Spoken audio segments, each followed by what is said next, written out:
ململانەی لایەنە سیاسیەکان لەسەر یاسای هەڵبژاردن و کاراکردنەوەی کۆمیسیۆنی باڵای سربەخۆی هەڵبژاردنەکان بەردەوامە. ململانەکانش لە نێو پەرلەمانی کوردستان تونتر بووە.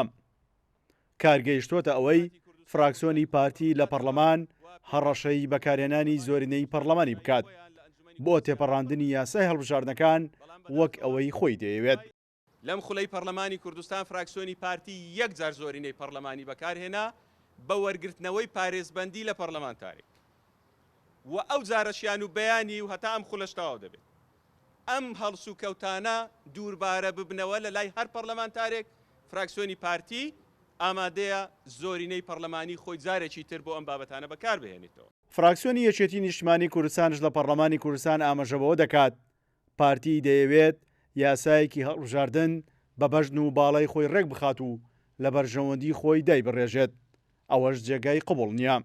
پارتی دیموکراتی کوردستان ئەوێت هەڵبژاردنێ بکە بە بەرگی خۆی بێت و بتوانێت ئەو سجلی ناخیبانەی کە مردوو ئەوانەی خەڵکانی دەرەوەی هەرێمی کوردستان بتوان دەنگی پێبا. ئێمە لەگەڵ ئەمانین بۆیە ئێمە هەموو کۆی گشتی ئەو قسانەی پارتی دیموکراتی کوردستان ڕەتەکەینەوە. پارتی دیموکراتی کوردستان بە قەنەعاتی ئێمە لەگەڵ هەڵبژاردنان نییە، بۆیە ئەوێت ڕای گشتی چاواشە بکات لەسەر واقعی کە هەیە. یاسای هەڵبژاردن و هەموارکردنی و هەموار نەکردنی هەرسەبارەت بە هەڵبژاردنەکان سەرۆکی فراکسیۆنی کۆمەڵی دادگەری ڕایگەیان ئەوەی سازانی تێکداوە پارتی دیموکراتی کوردستانە، هەروەک دەخوازێت کە پارتی زۆرینەی بۆ دابەشکردنی موچە و خزمەتی خەڵک بەکاربهێنایە نەک بۆ ئامانجێکی دیکە. بەداخەوە شانازی دەبوو بەوەی بکرێ زۆرینەی پەرلەمانی بەرگری لێ مافی خەڵک کرد با لێرانە لە موچەی مانجی سێ کرد بە کە تا ئێستا نەدراوە. لەو هەموو داهاتە کردبایە کە دەدزرێ و گەندەڵی تێدا دەکرێت.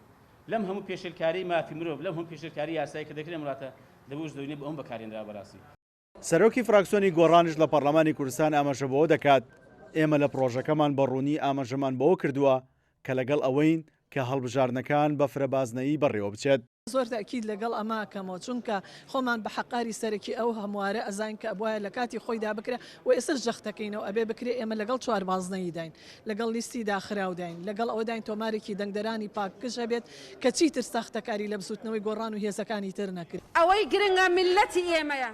پێشووتر سەرۆکی پەرلەمانی کوردستان داوای لە فراکسیۆنەکانی پەرلەمانی کوردستان کردبوو کە ڕێکەوتن لەسەر یاسای هەڵبژاردنەکان بکەن.